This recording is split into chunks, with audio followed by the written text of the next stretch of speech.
Outside with the Fan podcast, a YouTube channel. I'm your boy EC22, and we're back again for another video. And I got with me one of my homies, one of my peeps, one of my kid folk. DJ, what's going on, man? Hey, what's going on, E? What's good? Oh, man, we about to have some fun, man. How's everything been going down on the East Coast, man? Hey, man, cold out here, man. Don't get it twisted. It's cold out here, look. We got a few inches of ice and snow. They shut the whole city down, man. We didn't know how to act, man. Texas don't do this type of weather, man. Yeah, but y'all getting it a little bit more often. It's kind of interesting right there. But, yeah, all that, they say that global warming crap. Yeah, it's getting. I don't like all that cold. 30 degrees is about the limit for me. All that old below in a single digits, yeah, you can have all that stuff, man. Yeah. That's how you feel? You want to just give it to us? Yeah, y'all can have it. That's what people go up there for, right? Right. 4 seasons. Yeah, exactly. Right. Say, man, Dan, you been playing ball lately, man? Or playing ball? When last time you played some basketball? Yeah. Man, I played ball. That's funny you asked. Last night I had my ass dribbling around this damn apartment. Oh, yeah? So I can't. Oh, yeah, because I'm in a league, but I haven't played a game yet. And after this weekend here, because I'll be going out to town in New York, I got to play ball. And I haven't played ball, man, but maybe 5 times over the last, since the pandemic started, and then a year before that. So about 5 times in 3 years. So I said, I'm going to see what I got. I went out to Columbia for a little bit. I played about 4 games out there. I represented for us. I represented for Texas. Oh, okay. I did my thing. You still got a little bit of it? Spring's still there, timing's still there, shots still there. Okay. I think you see a little bit. I think you saw a little bit a couple times, Yeah, we was younger. We saw it, man. We played in high school, right? Yeah, for sure. What about college? You go to college and play ball? Yeah, I did. I went to Newton High School for a little bit. I mean, not Newton High School. I went to I went to Bethel College in Kansas for a year. Oh, okay. Yeah. That was all right. That was not too bad. It was nice little, I met some good people out there. Really, I enjoyed people. Of course, I know you've been around the world with with your father, military father, stuff like that. How was it playing in Hawaii? I know, but did you play anywhere else outside of the States? Yeah, mainly Korea, but really? But we had, it was if you talk to cats who come from military, their parents come from military backgrounds, they probably explored Germany a little bit, but for us, Asia was our hometown, and so we played in Korea, did our thing in the season, went to the tournament. It's called a Far East tournament, held in Japan, I think. Had some teams from Philippines, Hong Kong, and we did that tournament, man. We won that, so we did our. Oh, really? Thing. Got ballers out there over there in Asia? They do, man. I mean, the quality is, you're talking about private schools out there. So and balling that's everywhere right there. So yeah, it was good, man. I had a good time. Wow. Man. It's so crazy, because coming up in the States, man, I remember it was a culture shock for me when I went to Kansas to go visit my brother. And I walked into the gym, man, and I felt like I was 5'2". I'm 6'4" for y'all that don't know. I walked in the gym and felt like 5'2". I didn't realize them big old tall boys out there in Kansas, man. We played one game. I'm like, bro, it's time to go. We ain't getting on this court no more, man. They was balling like that back in the day, man. And I see why Kansas is always on the top when it come down to basketball, man. Well, that's crazy, man. So let me ask you this question. So when you look at how you talking about you played around the world for the most part. I play, I didn't play in school and nothing like that or college, but I play a lot of intramurals, pickup games, stuff like that. But which generation, our generation, 80s and 90s versus now, the 2000, 2010, 2020s, which generation had a better opportunity to hone their skills? Man, it's that's a tough question, man. That's a good question right there. I would say this generation right now, Really? I think they have a better chance. I mean, we played ball but we played hard, and right now they have the opportunity to play smart because they got these videos. They got, 4 coaches on each team. I mean, we just right. you know, our joint was basically the PE teacher and the health teacher, the coach, you know, like Right. Yeah. but Come on, Coach Hill. Come in here. Give us a ball, Coach. Yeah. basically. So and now you got these videos, like I haven't looked at too many, but I mean, if I wanted the ball, I mean, it wouldn't matter where I was, I could go on these videos, and if I got that grit in me, you know, I got that next level in me, like I could teach myself a lot. I really could. I mean, yeah. So I would say these young boys right now, they have a lot more resources, and they, you know, which also increase the competition, but still step up, you know. Like we didn't grow up in information age like it is right now. We grew up most in industrial age, stuff like that. So there wasn't a lot of distractions outside of just going out and playing ball. So we went out there and we played. But like you say, we didn't get all the videos as far as fundamentals and stuff like that. It's like what you had on Blacktop is what you had played. But now it's like with the resources, yeah, these kids are more athletic than we were. You know what I'm saying? The athleticism is crazy, man. That 3-point shot, man, they're taking that 3-point shot to the next level. I mean, you know, back in the day, we could punk you into quit shooting that 3-point shot. Like, right. You know, like stop playing. Don't you dare shoot that ball on a 3-point.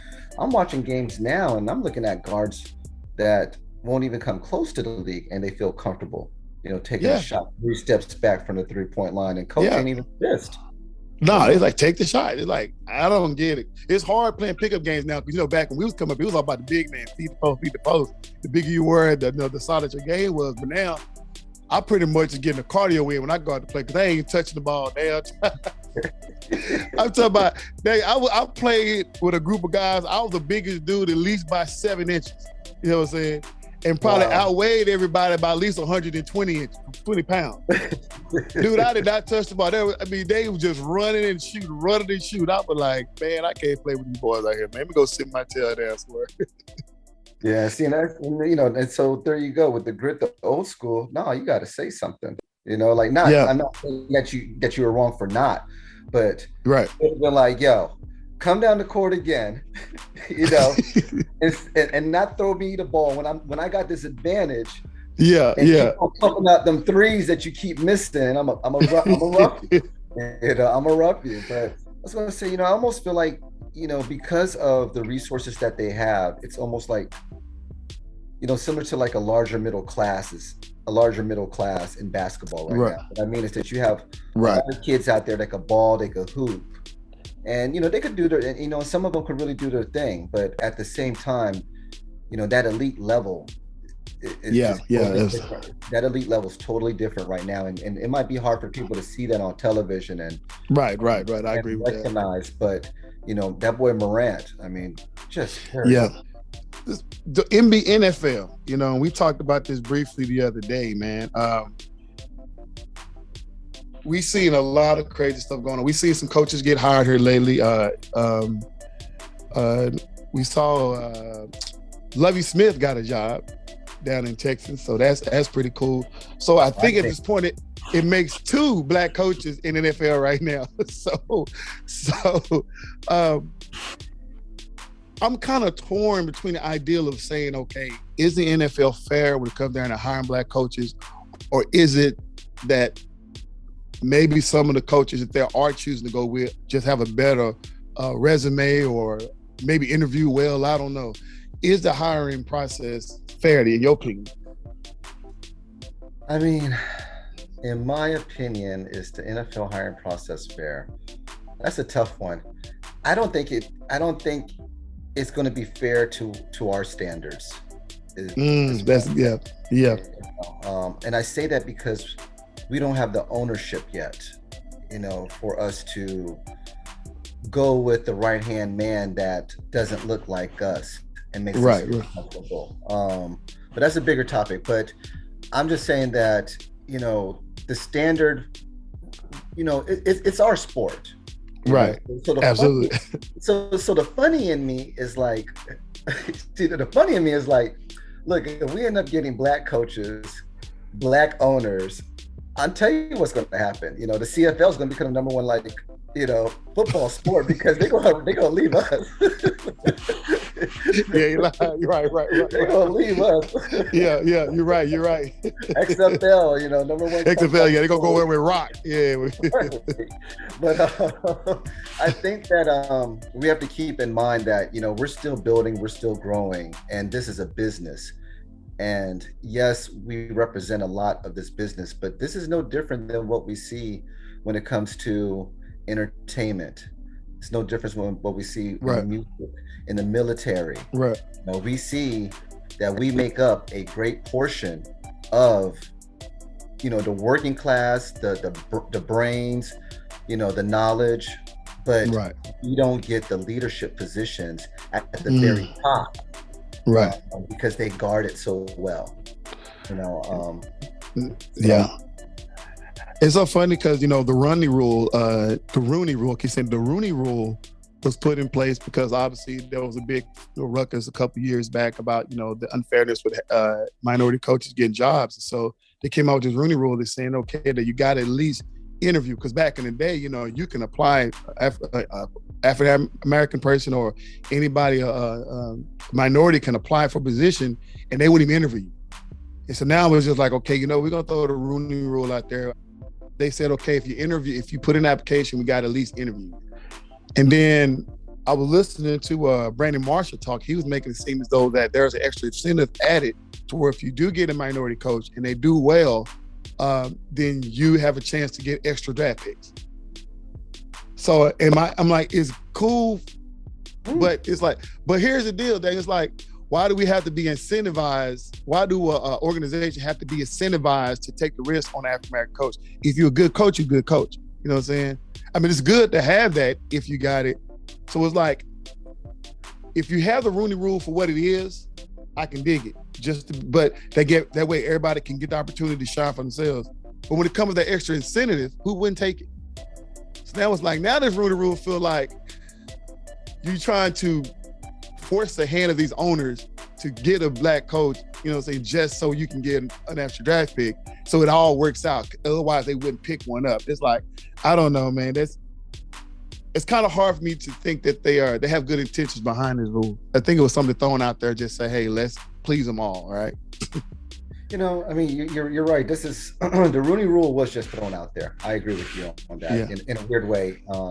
Or it wasn't well thought out, or they didn't bring us into the conversation early enough, and they crafted this rule without using our input, which is pretty damn valuable. Right. Is one of the things that comes to mind, because the Rooney Rule is almost like affirmative action. I mean, it's made. Right. I know it has good intentions, and to some degree, I can see and understand how it's necessary, because it's not a fair world from the jump. Right.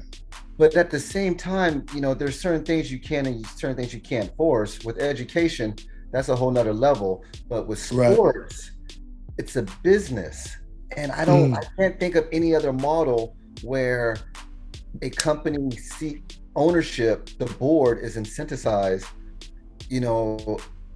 to give out bonuses because they hire a minority CEO. Right.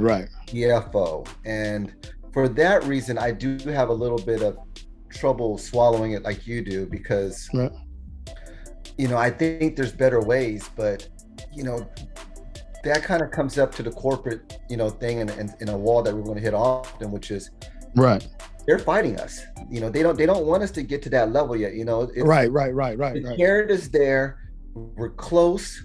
We deserve it. We've earned it. We've worked hard for it. Everybody knows it. Everybody sees it. But but they keep it right out our reach, And right. Good job of it. Yeah, they slick with it, man. Because when I look at Brian Flores and his lawsuit against the NFL, me and a lot of people, we talked about it today, and we kind of believe that this is one lawsuit that he'll probably win. As far as monetary, right? They'll probably just pay him off. I think he's content with the idea that he won't be an NFL coach. He's already settled that in his heart and his mind that I probably won't coach in this league no more. But he got to be the whistleblower on this thing. But Belichick screwed up. He screwed up because even if he even if he got the right person, the idea that you would text somebody, let them know they got the job when there's still other people that haven't been interviewed yet, that's shady as all I do. And Belichick don't have a good reputation when it comes down to being fair. We know he's always been caught in some type of cheating scandal. And this whole Brian Flores suit is overshadowing that idea that Belichick does that. So no one's talking about it yet. But I think as a lawsuit progresses, stuff like that, that's going to be a real big situation. And then it's like, if you have that much pool or that much rapport with the Giants organization, you coach Brian Flores. I mean, you had him, you worked with him, you hired him. Right. Well, how'd he not have some type of dog in the fight as well? You know what I'm saying? Right. I mean, you're talking about a guy who's coming off 2 back-to-back winning seasons, and now he's got to get done like that. That's so crazy, and I think that's shady. That's shady, from Belichick, man. Look, it was so shady because it was so shady. He didn't even respond. It was like a text to a girl. Right. It was like, let me not even address this shit unless you bring it up. Right. And Flores kept it in his back pocket, rightfully so. Yeah. And I'm glad this came to light. I mean, I have trouble with the New England organization because I feel like they've always try to keep a balance in order to keep their fanfare right eased in a certain way. I mean, it's not, this is not a representation of Boston, but at the same time, like, it's Boston, it's Massachusetts. Yeah. We know, Boston. Yeah. You're the most southern state of the North, I think. Yeah. You said that was good. The most southern state in the North. They just might be, yeah, that's crazy, man. Yeah, I mean, the Boston Celtics. I mean, this shit ain't coincidence. Don't give me that shit. Like, come right. on, Right. They know exactly what they're doing. I did some research, and they said 71% of NFL players are people of color. And so when you look at as far as the product, the NFL players, the product, saying this will make this thing go. This will bring people to the thing, to the games and watch the games. Do you feel like there's still remnants of racism somewhere, whether it be intentional racism or being systematic in the league? Or because I know they do a good job covering it up. And that's kind of hard because it's an opinion, right? It's an opinion, and I do believe that there's still racism in the NFL, 100%, because there's racism in the world, and the NFL is a representation of the world. In certain sectors, but you're not going to catch that racism. I mean, but we see it because we get that little, that spider sense every once in a while when that penalty, like why didn't Watts get called for this, but my man Michael Parsons did, like it's right. Like it's the same thing, and television and media does a good job of also kind of shielding certain things as well, because they get to edit. Right. And that's, you go to a media room and, I'll tell you what, that's pretty dominant right there. Right. Of who's interested in that field and who's supporting it and who's majoring, who works in it. So I'm not surprised that there's racism in the NFL, and I do believe that there's racism in the NFL. I think the biggest racism in the NFL comes from the ownership. Absolutely. Yeah. When it comes down to NFL, and this is what I see, the brand of the NFL, the National Football League. Right in the midst of all that Colin Kaepernick, I saw our people, black folks, saying, you know what, I'm done with the NFL. I'm not going to watch them more because they don't represent us. Then I had some white friends that said, you know what, I don't want to watch the NFL because they feel like they're choosing the side of politics into the sport I love.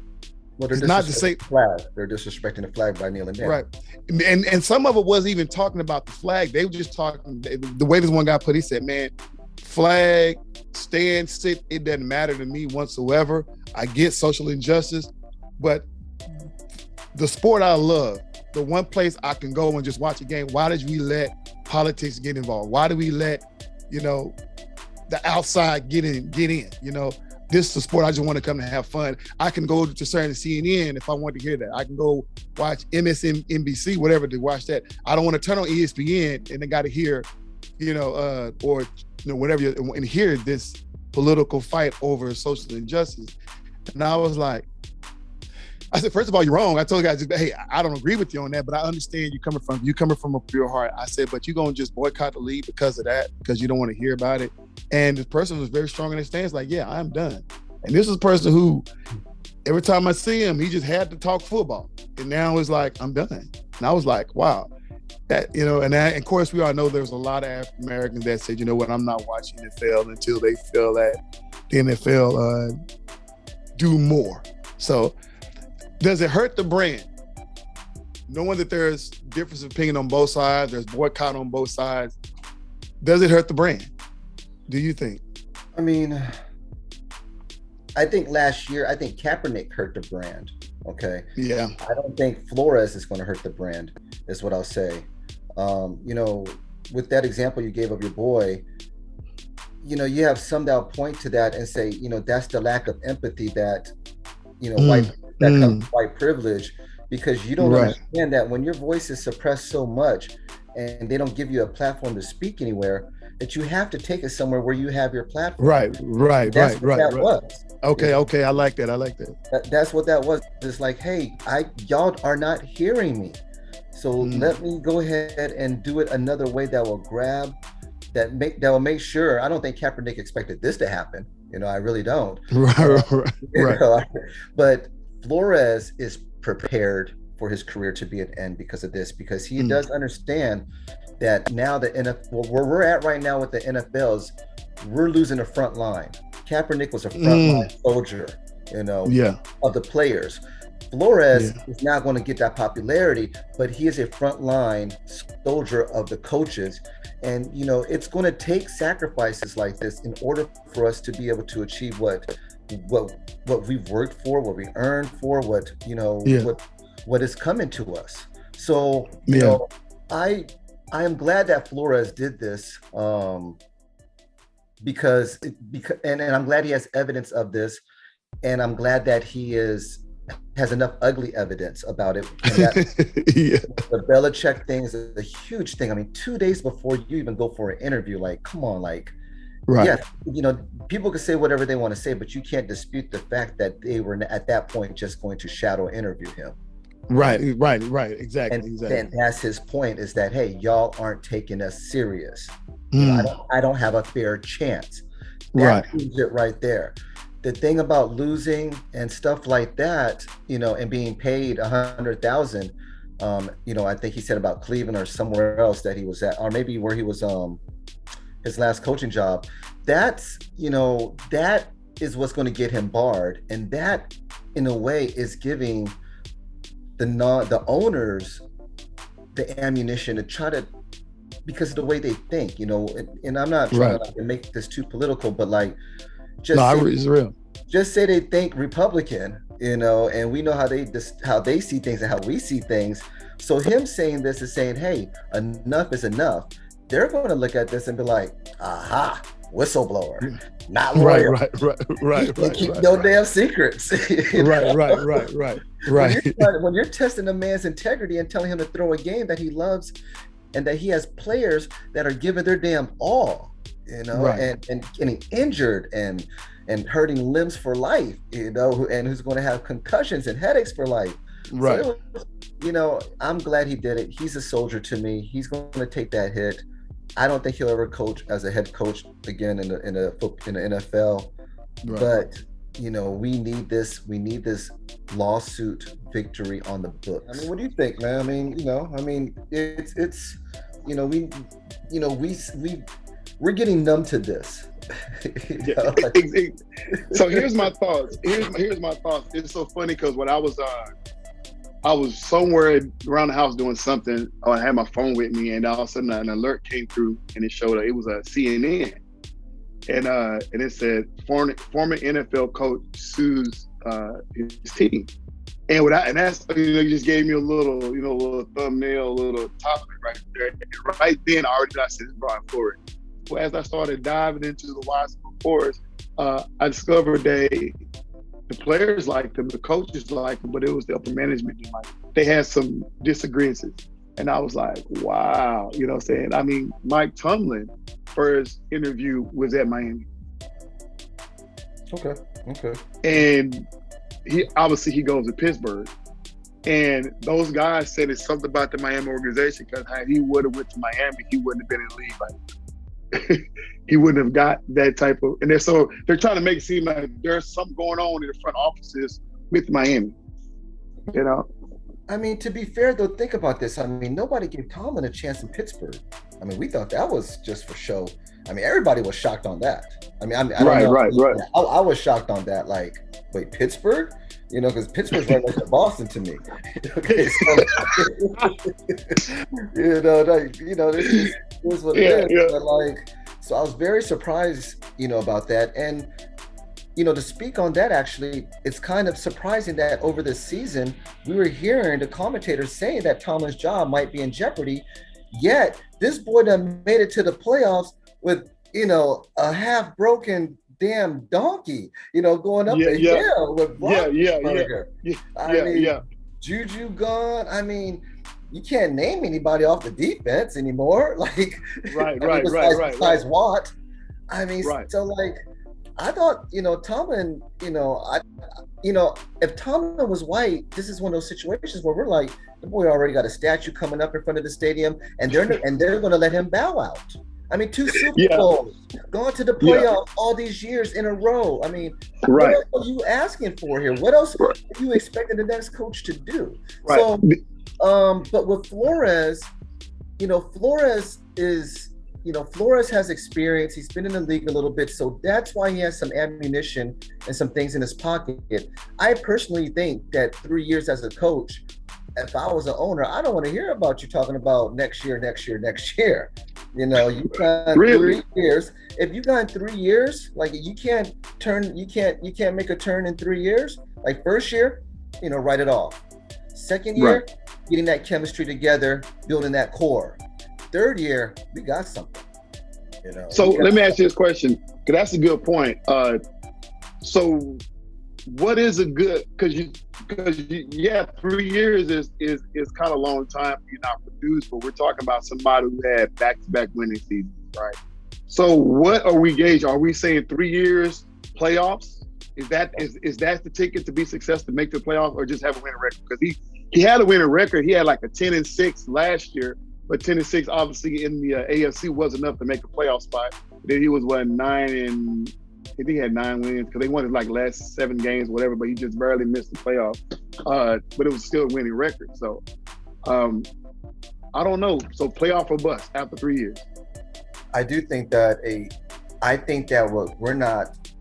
we have to understand that we have to get to the playoffs if given 3 years as a head coach. Okay. Oh, being African American. Gotcha. So we're being okay. Yeah. Yeah, we got white coaches who haven't won. I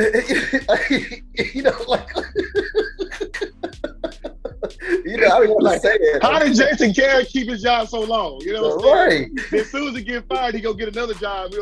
Within days later, it's like, how did that? You know what I'm saying? Right. And everybody knew he was a bad coach. So this dude comes with the stamp of being a bad coach. You get to coach America's team, get fired from there, and pick up another job. Now, granted, they did fire him, but still, the fact that the opportunity was there quick.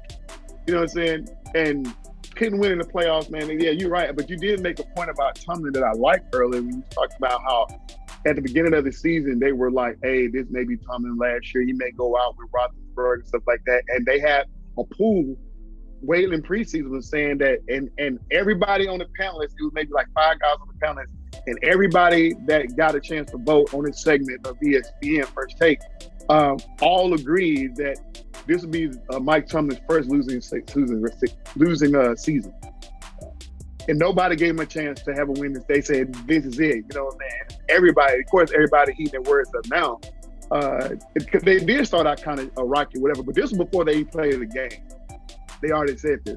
And for him to beat those odds, and you're like, yeah, if he was a white coach, it would be like, get a statue ready. Matter of fact, we finna sign you for the next 20 years. You will die here. You know what I'm saying? He And beat when you those get through odds. coaching, you finna He beat those odds with Baltimore and yeah, Cincinnati and Super Bowl bound Cincinnati in the same conference. I think, right? It's right. yeah, yeah, Cincinnati, Baltimore, Cleveland, Pittsburgh. yeah, yeah. Cleveland was no joke this season.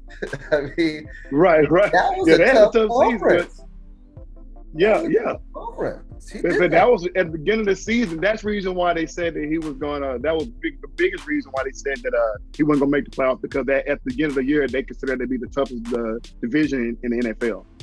So I'm like, okay, with Cincinnati, obviously they're getting Joe Burrow back, and then of course they expected something miraculous out of Cleveland. I wouldn't have bought into that. And of course from Baltimore, and they did start the season out at the bottom, and they fought their way up to get a playoff spot. So I mean, that's coaching. That ain't GM. That ain't ownership. That's straight. That ain't, because he had the players. Claypool kept going in and out of lineup. Didn't have Connor, so he did whatever he had to do at the running back situation. You know, like you said, Roethlisberger just broke down. Nobody stepped on defense besides TJ. So yeah, he did okay. But that's coaching. That comes down to the coaching. That comes down to him coaching on his sideline, making the right decision. And you can't take that away from him. I don't care what they say.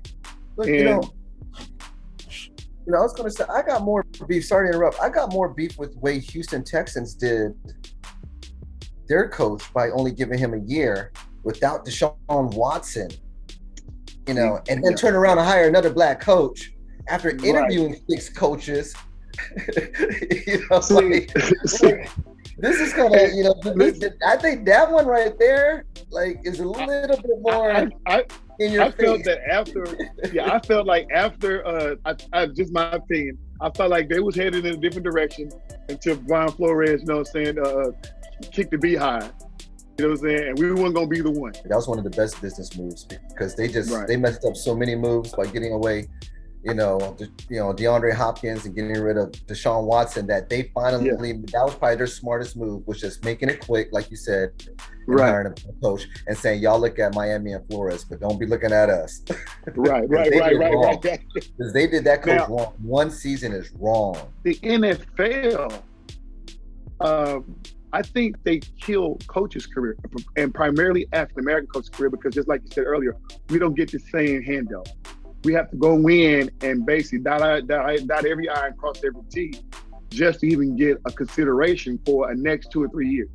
And like I said, if we don't make it after 2 or 3 years, make a playoff, then we on the chopping block, and that's not. I don't think that's fair, man. Look, you're absolutely right on all your points, and I think something we underestimate, because we're still gaining experience ourselves, is we have to keep in mind. And I'm not trying to beat this up, but it is a business. The NFL makes double the money the NBA. Okay. Right. Okay.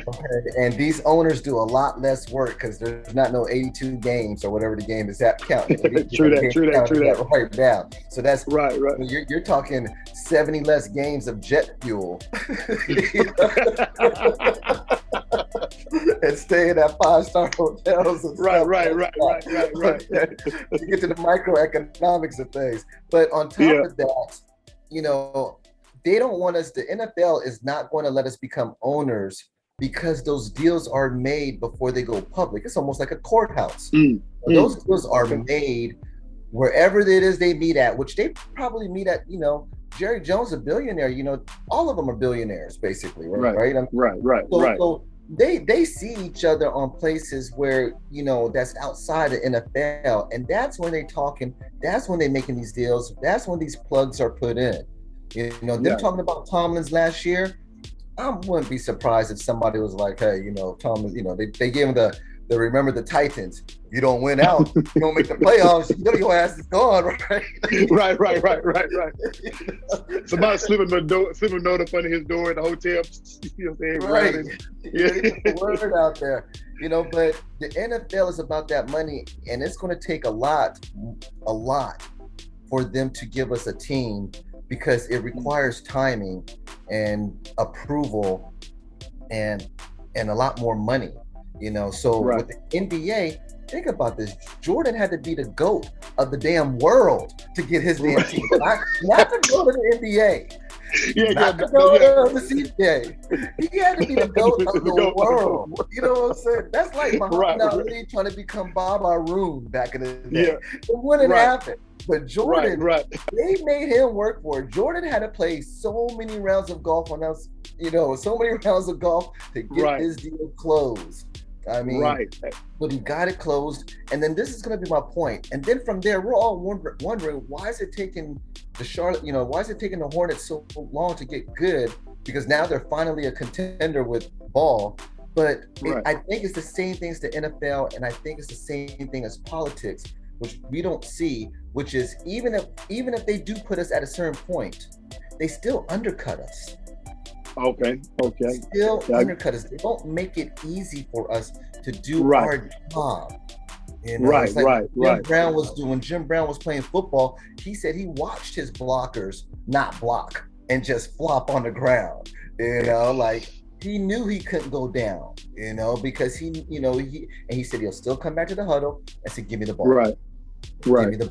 So I think that we don't understand that, and that's the part where it's going to take a while for that word to get out, because that's corporate board stuff right there. You said something that was so scary earlier, even though it was joke, but I think there's some truth in it. You talked about how if we, African Americans, being the 71% of the product of the NFL, if there's ever an uproar, if there ever a time to say, you know what, we're going to really, really stop this thing. And then, like you say, they get more black coaches, they get more GMs black, they get more owners black. That is a scary idea to think, because you know what, we will abandon the NFL. You know what I'm saying? And that it started as a joke, but when you think about it, like, they can literally do that. They can literally say, you know what, we don't want no part of this. You know what I'm saying? And take their money elsewhere. And that's so crazy. The NFL, the NBA has already committed to the idea of culture equality, right? Cadell is not budging. He let them put the little names on their hats and all the stuff like that. So he's like, this is as far as we go. Right. Yeah. But we all will be standing in the national anthem from this day forward. You know what I'm saying? No more kneeling, and that's crazy, That's just a scary. That was smart. That was smart of the NFL to create that compromise, Again, but think about it.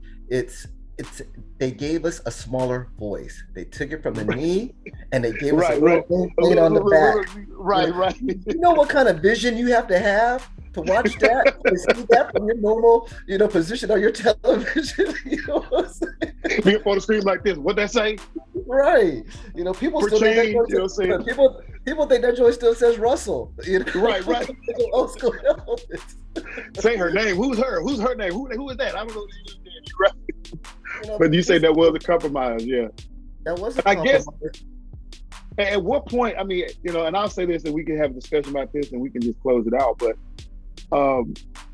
in your opinion, what is a healthy segue that we can have, or a healthy discussion that the players and can have to the owners that could probably make sense? And how much time do you give? Because like I said, we can't keep taking pennies. We can't keep taking like a little bit at some point, because we are the brand. At what point we got to say we need something. Hold on. There is a process. Hold on. We're not the brand. Okay, go ahead. We're not the brand because we don't pay. We're not, the NFL couldn't rely on our money and be $1 billion business. When you look at the stand, we're the product. Come on, African Americans are the product. We're the money. We're not the money. We're a result. Right. We get paid because of who fills up those stands, and that's a whole other conversation. That's a whole. I know you're going to. Yeah, I did my research on that, and you are absolutely right. It's almost like 80%. In that ball, you're right. You're absolutely right on that. So yeah. So even though we're not going to go off into that, but now that may be the reason. It's always money. Why? Follow the money. Yeah, and I'm trying to. I can go off and just say it, but but that is the reason. That reason why we don't have a voice. Because you look at the NBA, even though the fan base in the NBA is just as high as it is in the NFL, but I mean, there's still majority white fans than there are black African American fans. It's not as lopsided as in the NFL, but they still hold a majority. But I think the difference between the NFL and the NBA is that the sport of basketball globally, you know what I'm saying? Everybody wants to be like LeBron. Everybody wants to be like Jordan. Nobody said I want to be like Dirk. You know what I'm saying? We joke when we do that little back shoulder fade, Dirk.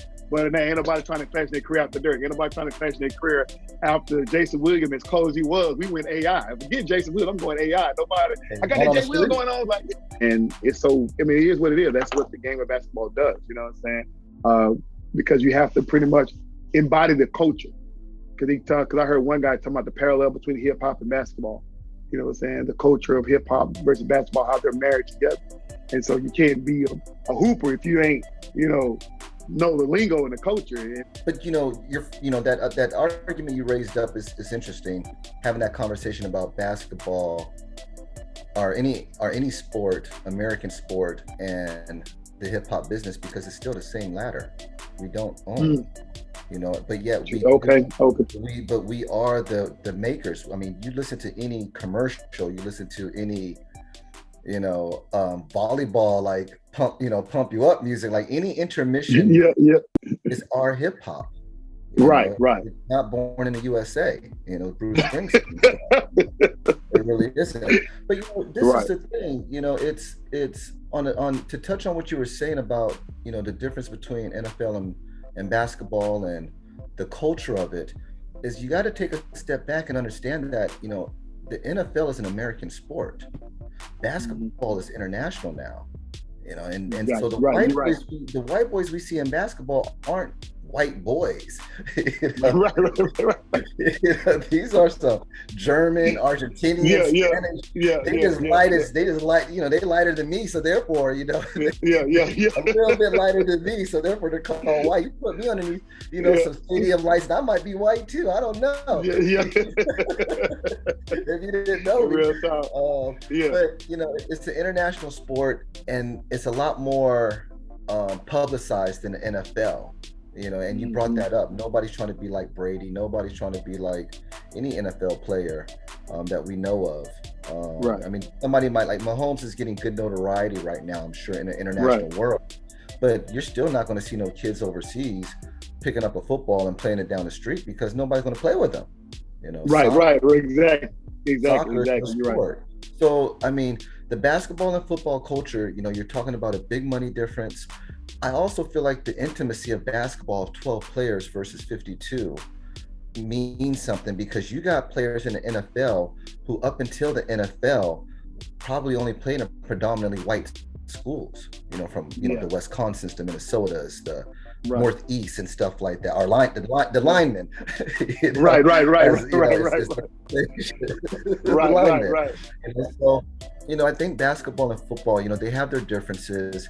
In football and basketball, it's hard to imagine, to flip the question you asked earlier, is if you would have said, do I feel like there's institutional or systematic racism in basketball, I would only point to the owner's level. In football, I would say, I don't know Bill Belichick, and I don't know like the old Buddy Ryan and a couple other coaches. But boy, if I had to stereotype, Well, you're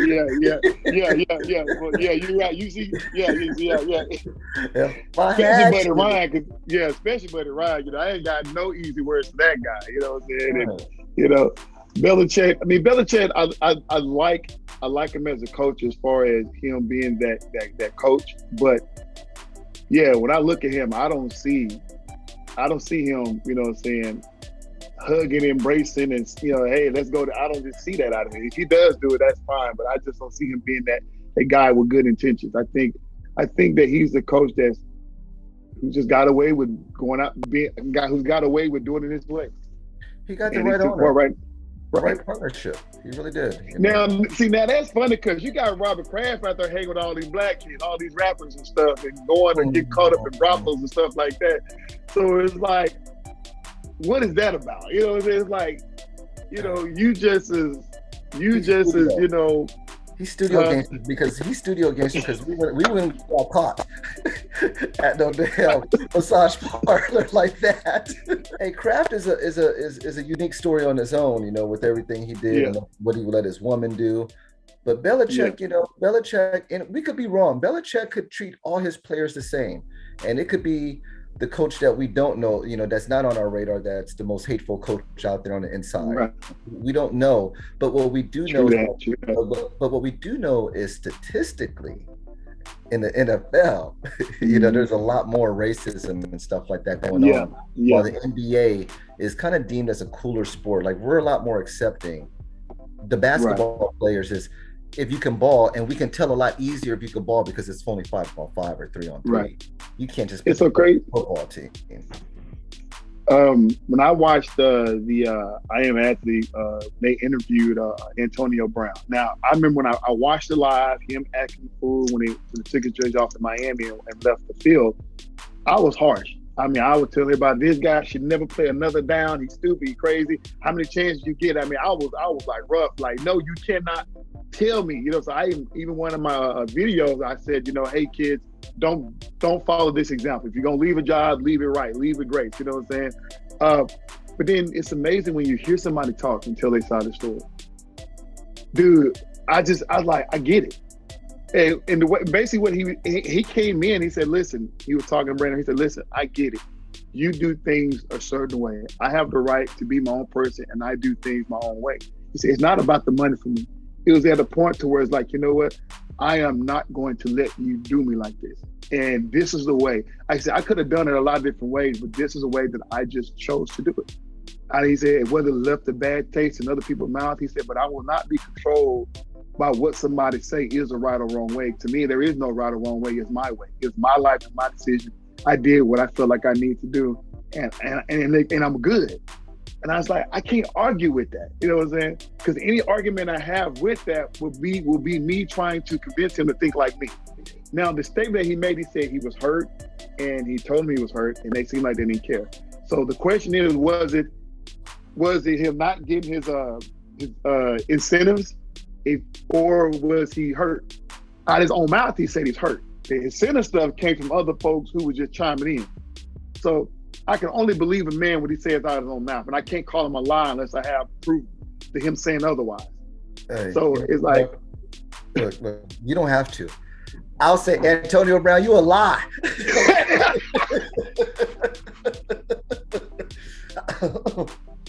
I'll say it. He was hurt. His feelings got hurt. His pockets got hurt. Okay, because they put this incentive thing out there early on, and they were talking about it when he did that stupid COVID test. Yeah, that fake COVID test. Yeah. I don't feel the same way as you, Antonio Brown. I know that type. I've seen that type, and you can't be in my crew. You'll fuck us all up, and then, and then come with some great story and still be laid up with some chick at night, like while we ironclad bars. No, Antonio Brown, he had too many chances. He messed up with the Raiders. He messed up with New England, and then he did the fake COVID test. Like, that was just foolish right there. Like, just go ahead and put on a mask. Like, you could have done worse than Aaron Rodgers, but you somehow ended up doing worse than Aaron Rodgers, Right. Yeah, that's crazy. Yeah. And then from there, the way he left that field, we live in a culture that's too easily impressionable. You're right. Yeah.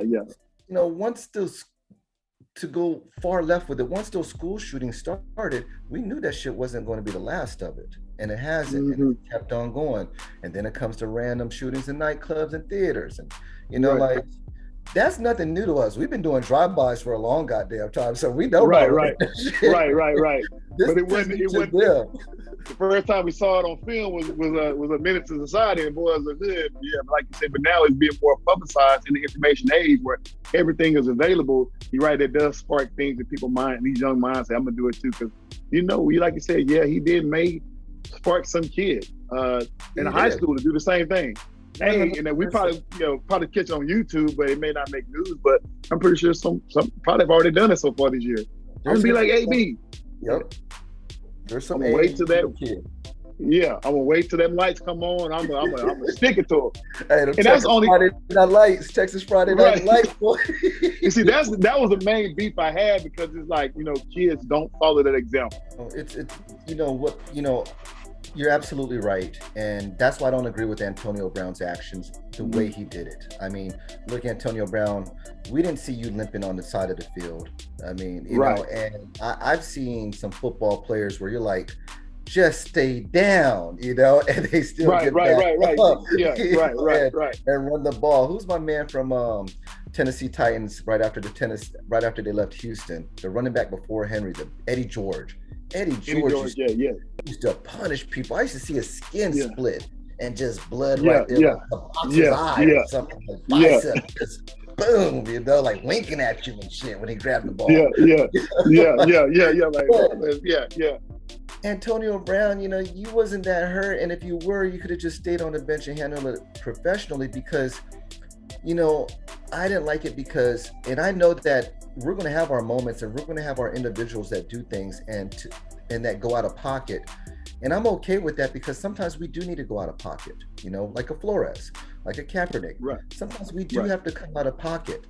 But for the times that we don't, we also have to do our best to try to represent and be professional because we're not there yet. We're still fighting a perception game that is really going against us. And there's a lot of divisiveness in America right now.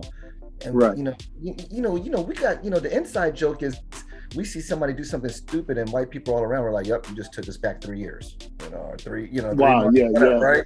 Right. Antonio Brown's became a great pointing example to the white people whose minds is already looking at us sideways. And now they're pointing at their kid, nudging their kid like, oh, watch this. That's why we didn't do that. The last example that was really bad that I could think of was the NBA fight with Stevenson and them and all that big old fight in Detroit in the stands. Oh yeah with Ron Artest so it wasn't Indiana. On that level. It wasn't on that level, but Antonio Brown is going to be infamous for that moment in the same way as you're going to forever see that clip. Yeah. It's going to always be out there. Yeah. Somebody's gonna do a documentary on it. Yeah, don't get me wrong. I'm with you. I totally don't agree with the action. So when he gave his point and his reason for it to Brandon Marshall, I was like, okay. To me, you let me know. I get it. I get your train of thought. So we're done with our conversation. You had just confirmed in my mind that you got issues. So me trying to convince you that you're wrong, we need to have that conversation because when you go out there, you say that. So it's like, I get it, bro. You confirmed every ideal I had in my head that there's something, you got some issues. You know what I'm saying? So we don't have to talk about what's already understood. So I'm not going to even go with you. Like, cause I totally did. The way he handled it was bad. It was bad for him. Right. Kiss your Hall of Fame goodbye. You know what I'm saying? You waiting longer. You waiting longer than Terrell Owens. Yeah. Look, I feel bad for Antonio Brown, and I'll tell you who probably feels even worse is probably Mike Tomlinson. He's gonna feel bad about Antonio Brown and Le'Veon Bell because they fell off without his discipline.